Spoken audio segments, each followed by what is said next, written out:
going on, everybody? If you're listening to this, I want to thank you for being here. I've spent a lot of time writing and speaking and working and living and breathing and eating and just doing so much stuff to get to the point where I'm able to get at least this far with my speech. There's still definitely more I have to get done, but this is a very, how would I say, concise outline for the most part of what it's going to sound like. Ultimately, when I go to Asbury Park on May 19th to deliver this speech in front of hopefully 16,000 people, it will be more concise. I will definitely have a lot more, facts and stats, and it will probably just be a lot more streamlined, okay? So, I want to also let you know and to be aware that I am at work right now. So if at any point in time I might get a phone call to let them know, to tell me to close down the store because it's kind of snowing pretty hard outside right now. So just so you're aware while I'm delivering this that could happen at any point in time. So, what's going on? In Asbury Park on May 19th, there's a TedX event. And at this TedX event, the TedX event is on passion. That's the topic of the show. So for a whole day, there's going to be a bunch of speakers there, and everybody's going to be talking about their idea of passion. The speech that I wrote is about self-awareness being the key to finding your passion. Self-awareness meaning you understand yourself completely. That you understand the light side of yourself, which is all the good, and you understand the dark side of yourself, which is all what you would you could perceive as being negative. Okay? And I developed through the course of the past year coaching people 3 concepts of awareness that I use with my clients so that they can become more self-aware, so that they can ultimately follow their passions, accomplish their goals, or just do whatever they want to do. So the speech is going to go something like this. First, I'm going to walk out on a stage and I'm probably just going to be crapping my pants. So just imagine me crapping my pants in front of 16,000 people right now. At least I'm imagining it. I'm going to walk out on a stage, alright? I'm going to say, what's going on? I want to thank everybody for being here today. And this is a testament to the fact, just me standing here right now, is a testament to the fact that dreams can come true. That ultimately, a long time ago, when I decided to start my life coaching business, I had a dream that I would be on stage talking in front of thousands of people. And this is my dream manifesting itself. So the topic of today's conference is passion. Because the topic of today's conference is passion, I delivered a speech using the knowledge that I gained over the past year in my life coaching business. I've coached hundreds of individuals from around the world and helped them overcome a myriad of different traumas, issues, and allowed them to accomplish their goals and accomplish really anything that they were looking to get done. So what I delivered to you today are 3 key concepts of awareness, ways of perceiving life, perceiving reality, that will allow you to become highly self-aware. Because I believe, from my perception, that following your passion is a highly personal endeavor. In order for you to follow your passion, you have to be in it. It has to be your heart, because it's something that you want, and you want to get done for yourself. So if you don't understand that much about yourself, how are you supposed to follow your passion? What's going to take you there? Your passion is one road. You're following down one road, and your heart's supposed to take you there. Okay? So, key concept number 1. Reality is a mirror. What does he mean? Reality is a mirror. Reality is a mirror. So, in order for me to explain this, I first have to have you agree with something. You have to agree with me here, okay? This morning, you woke up. Would you agree that you woke up this morning? No. Unless you didn't sleep last night. Okay? When you woke up, you got out of your bed, or wherever you were sleeping. Then you got into your car. Right? You probably would have gotten into your car. And then you drove to Asbury Park, New Jersey. Right? This is where the event is. And then you walked into the building and found your seat and sat down. Would you agree with me? Okay, these are all things that seem logical. Right. So now let me ask you a question. You ready? I taught for 2 years, so I'm going to be asking you a lot of questions, and if you feel comfortable, you can respond to me. All right? That's how this works. At least that's how it works in my classroom. The human body is mostly composed of what? Of what? This is the part where somebody says water in the crowd. Water! Yeah, you're right. The human body is mostly composed of water. 74.9% of your body is water. So, would we all agree that the majority of your being is water? Yeah. Okay. So, where am I going with this? And reality being a mirror and all these things being true, what am I trying to say? Before we do that, because all of you are so good at imagining things, I would like for you to imagine something. Imagine you're in a forest. Alright? See the trees, see the grass, and you haven't drank water in days. You are thirsty. You don't even know how you even got into this forest. Alright? And as you're walking along, right, you're walking, oh, so thirsty. You look off into the distance and you see a lake. And you're like, what? Now you do the only thing any Puerto Rican would do, and you start running as fast as you can towards the lake. Or at least I would. Right? You run over to the water, you bend down and grab some water so you can drink it, or I would probably just jump in and then like drink the water like that straight with my mouth. Like I wouldn't even be thinking at that point. If I haven't drank water in days, I wouldn't even care.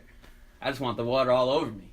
But let's just imagine that you walk over to the water and you bend down, right? And you go to scoop up some of the water. Now you have water in your hand. Think about this.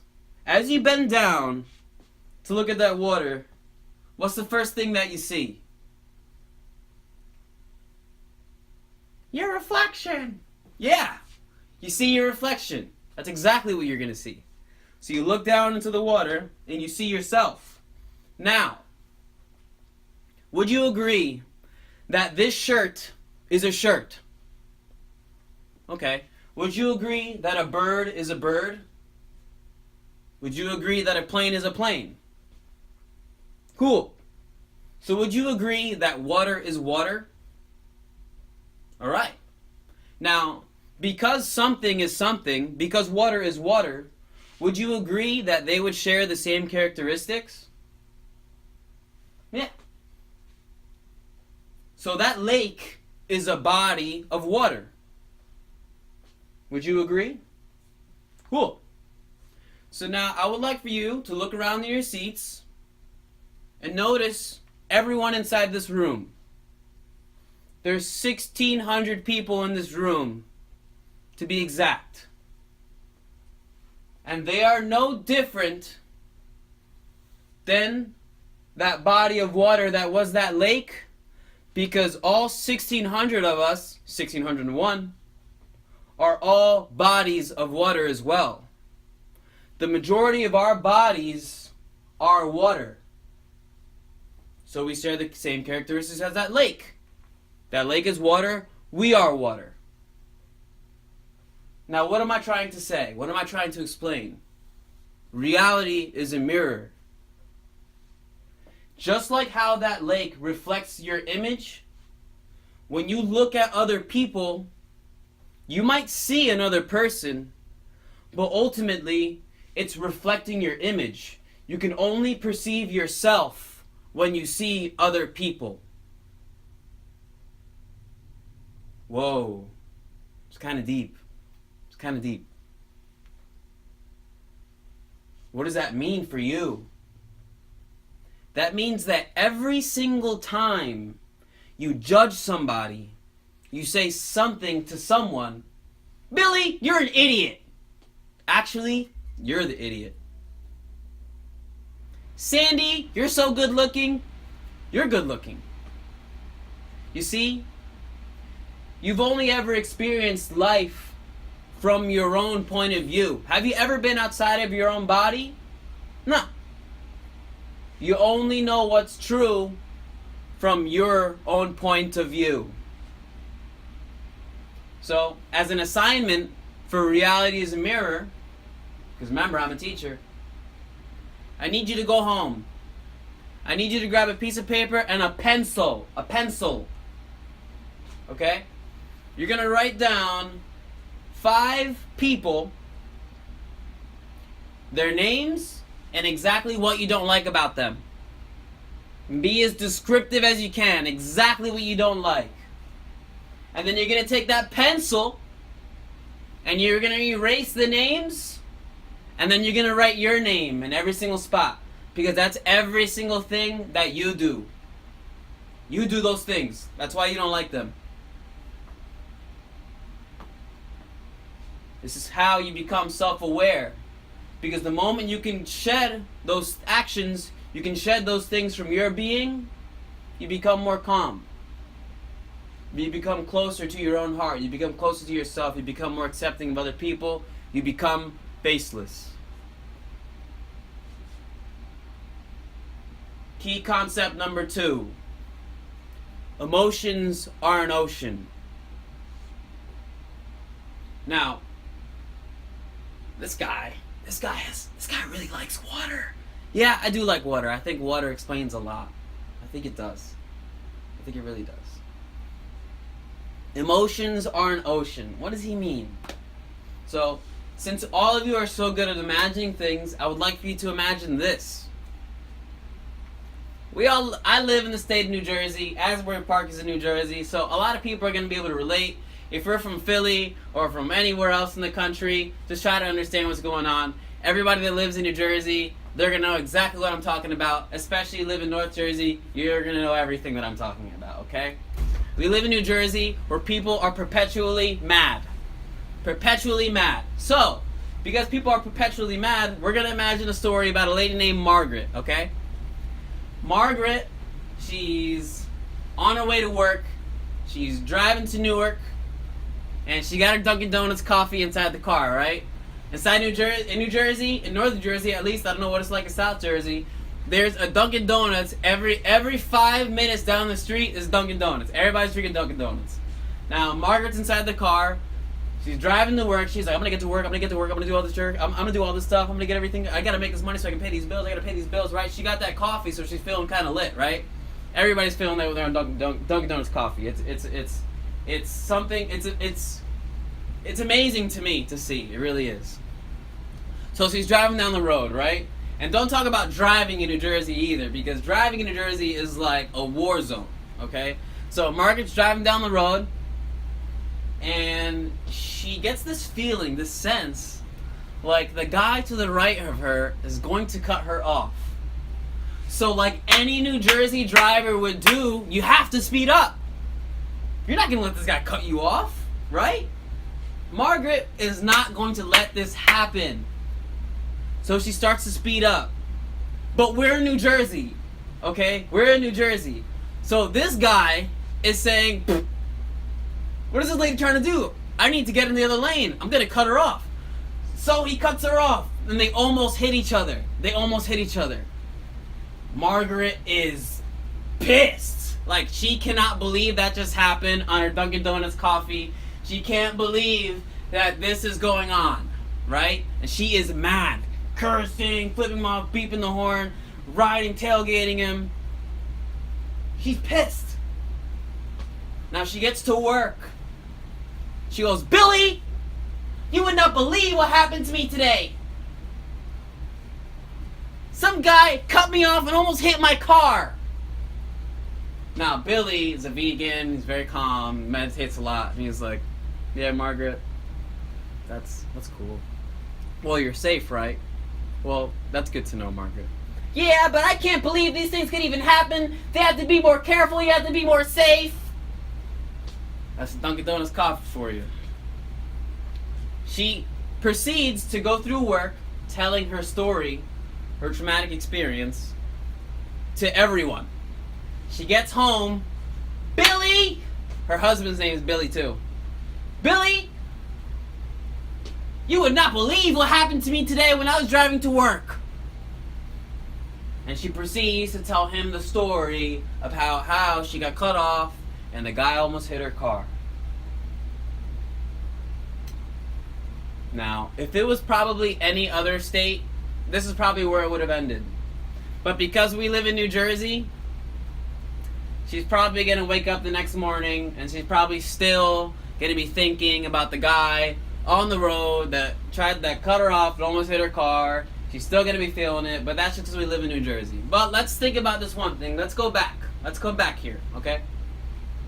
Now, think about this. If I ask you, does this type of event does it warrant that type of an emotional response? Do you think that this is something that's worth all that energy? No. At least for me, I don't believe it's worth all that energy.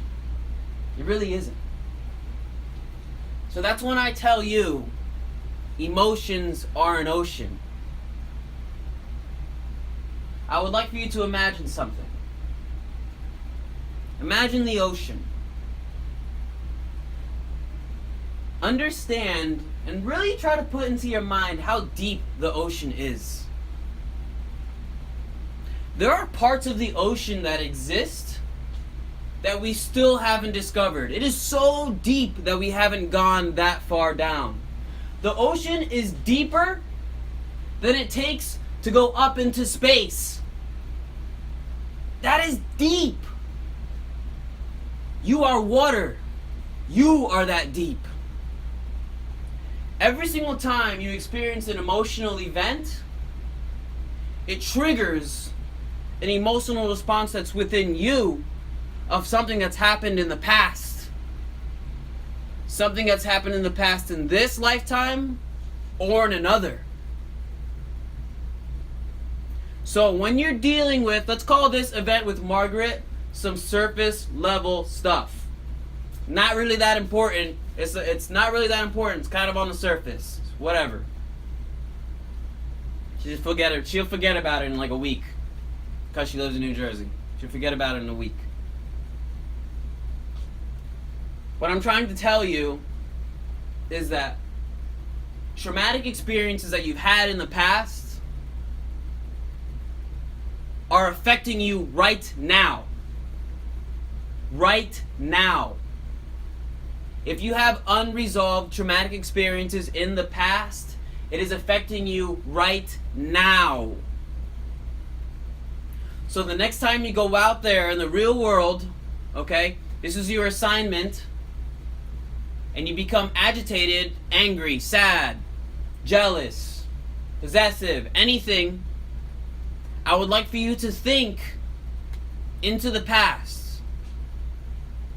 And as you become aware that you're becoming agitated in that moment in the future, I would like for you to think of the thought inside your head that emotions are an ocean. Where is this coming from?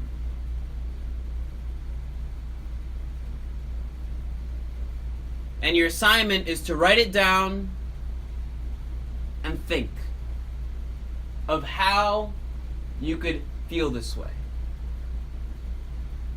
Because once you become aware of how you got to the point of why you feel this way and why specific things trigger you in accordance to your past or possibly your past lives, you begin to come closer to your heart because you begin to accept parts of yourself. You begin to become faceless.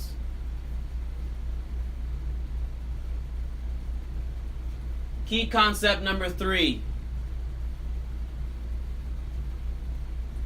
Your truth is who you are.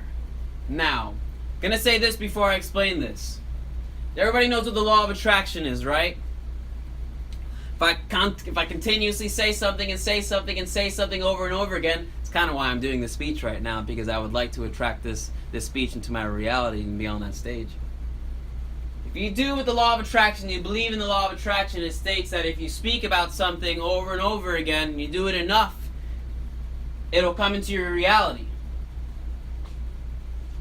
Last year, I went over to Las Vegas to get my neurolinguistic programming certification.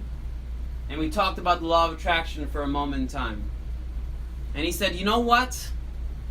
The law of attraction isn't enough. It's not enough. Let me show you something.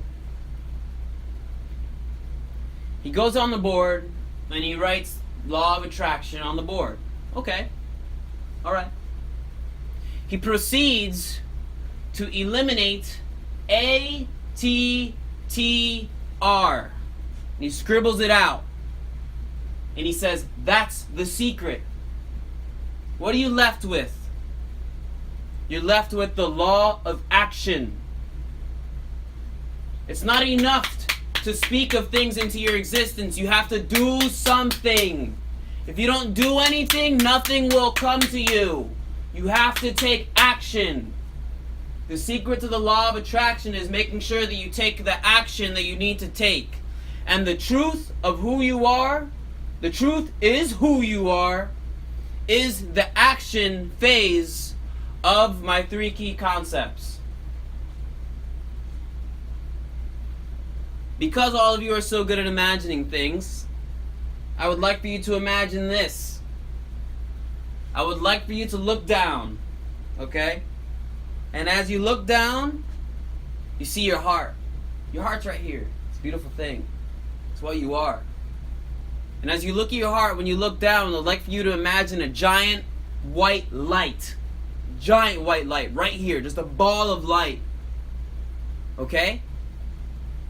To the point where it's so bright that when you look down, you can't see anything. Have you ever looked into the sun before? You can't see anything. It's so bright.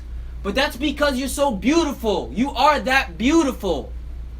That's how much you shine. Think about that. It's unimaginable. Imagine being right up to the sun, right next to the sun. You wouldn't be able to see anything. The light would just engulf your whole body. That's what every single one of you are. But now, I would like for you to take your right hand and place it over your heart. For some women in this room, they might be doing this. But I would like for you to take your hand and place it over your heart. What's happening to your light? What's happening to your light now? It's being blocked. It's being blocked.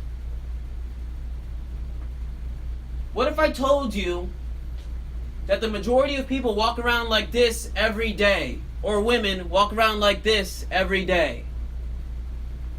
What if I said that to you? Now, what do I mean by that? We live in a world where people feel ashamed of expressing who they are, of expressing their truth. That white light is truth. It's honesty. It's integrity. And every single time you feel like expressing a truth and you don't do it, listen, you just took your hand and put it over your light. You just blocked yourself.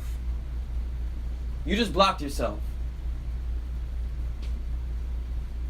Now, using the other techniques that we learned before, reality is a mirror and emotions are an ocean, you're going to learn a lot about yourself.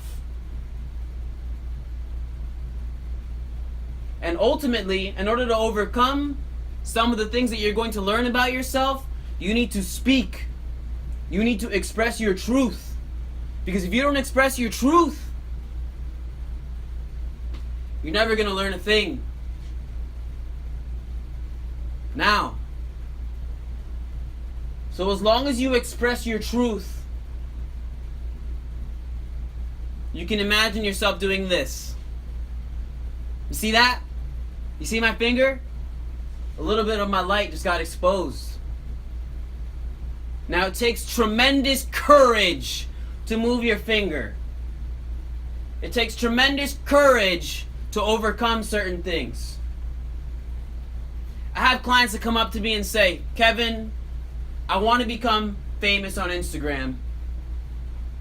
And I feel like I have a great story, but there are some times where I feel like I don't have the confidence to do it. And I say, the mere fact that you're here talking to me means that you can do it. So let's get started. What we end up finding out through the process is that this person was molested at the age of 3, sexually abused. Yeah, emotions are an ocean.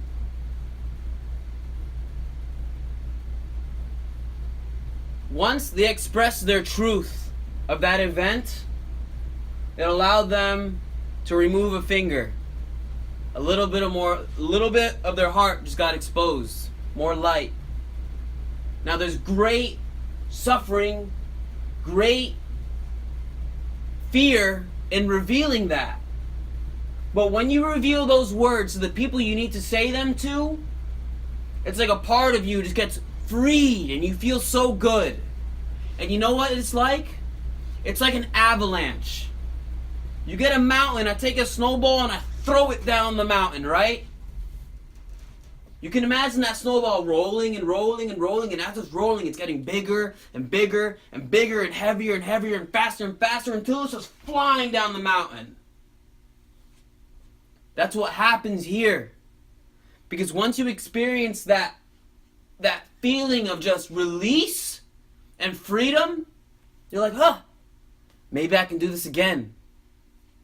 Maybe I can do it again. Oh, I know I can do it again. Until you get here. And there's nothing blocking your heart anymore. The only thing you actually are at that point is yourself. And once you get to that point, it is impossible for you not to be living your passion. Because the only thing you know how to be is you and expressing your truth.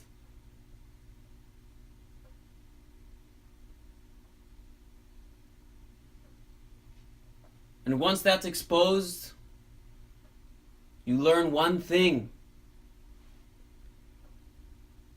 Every single person on this earth is the same thing. At this point, you have completely become faceless.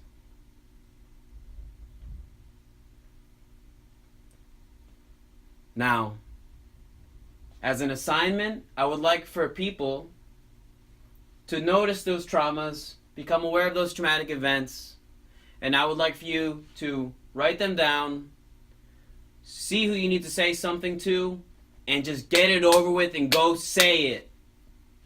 Because it's holding you back, you're blocking your heart. And the moment you get rid of those things, and you allow your heart to shine, you're going down one road at that point, and nothing can stop you. Nothing can stop you. The only thing that you need, ultimately, is just belief in yourself. Belief in your inner voice. Belief in your own heart. Belief in that light. That it can take you anywhere.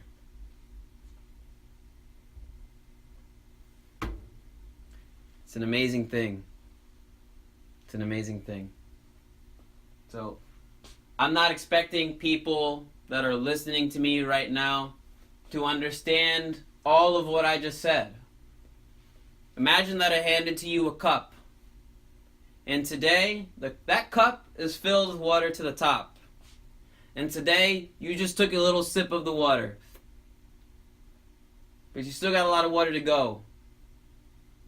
And I would like for you to understand as well that when I made that trip to Las Vegas, I learned hypnotherapy. And I would like for you all to know that all the information that I just delivered to you is now embedded into your subconscious mind. And because it's embedded into your subconscious mind, you will come to a point where all of these key concepts will allow you to have a breakthrough inside your own mind and bring you closer to yourself. You will become faceless. So I want to thank every single one of you for coming out here today. I want to thank everybody on Instagram for watching me today deliver my speech. And I hope that this turns into something that can just heal the world, man. Because it's... As a Scorpio, as somebody who experiences emotions very intensely, I know what it's like to feel negative emotions. And I can understand why people don't want to try to overcome their negative emotions, because it's a very scary thing. But it's possible. And when you do, you won't even imagine the life that you'll be living at that point. If you would like to work together with me, you can head to becomefaceless.com and you can schedule your appointment over there, and I would gladly help you. Hope everybody has an amazing day. Bye. And then everybody starts clapping, right? Everybody starts clapping, and then that's the end of the speech. Okay? So if you stayed this long to watch my whole speech, I want to thank you for being here. And I'm still trying to message this lady on Instagram named Marcia Blackwell, mblackwell323, I believe her name is. And if people could start requesting her and just asking her to allow me to speak at this conference, I would greatly appreciate it.